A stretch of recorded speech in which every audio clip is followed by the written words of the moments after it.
And let's talk to you about, when you played the game, you were an abrasive back rower, like big hits and stuff. There's all this chat at the minute about Sexton taking the ball to the line, getting hit late. There's the chat about Peter O'Mahony's challenge on Stuart Hogg that obviously ended his game. Are you looking at them now thinking, had you been playing, you'd have done the same thing? Should O'Mahony's one been a penalty against him for the late challenge on Stuart Hogg? The debate of Sexton, I think it's a load of crap. He takes the ball to the line better than anyone else.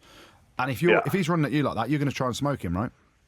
Yeah, absolutely, Goody. And it's a contact sport. I know we're trying to look after people as much as possible, especially when it comes to high tackles. But if somebody's come to the line, like Johnny does, there's an opportunity there to put a hit on him. Then you're gonna try and make it a big one, especially against Johnny, who's one of Ireland's best players. So I think the Peter O'Mahony one was probably just a penalty.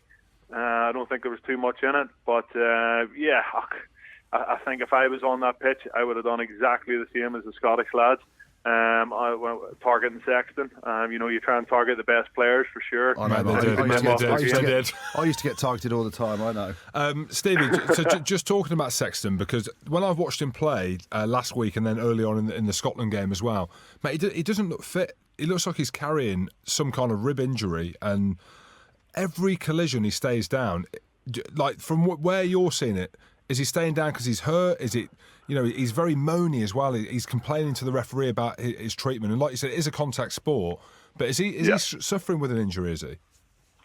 Pass, Jim. I've actually no idea what's going on, but it seems to be not just the last couple of games. I think the last couple of years, every time he gets hit late, he seems to stay down. Whether that's to draw more attention to these late hits and put a bit more pressure on the referee, I'm not sure. I was down in Thomond Park, watched Leinster play against Munster, and he got really rattled in that game. A couple of players got yellow carded, and there was a red card for James Lowe, and he was captain that day. He just seems to be getting irritated with the smallest of things, but he's a big game player. He can fairly throw it about himself. So I think hopefully he doesn't have too many small injuries that are holding him back. But definitely, Jim, I can't see anything specific that's holding him back in terms of rib injuries or calf injuries or anything that are making him sluggish. I think the worrying thing is for him, obviously he's pretty trim now. He used to be a bit more porky, didn't he, back in the day?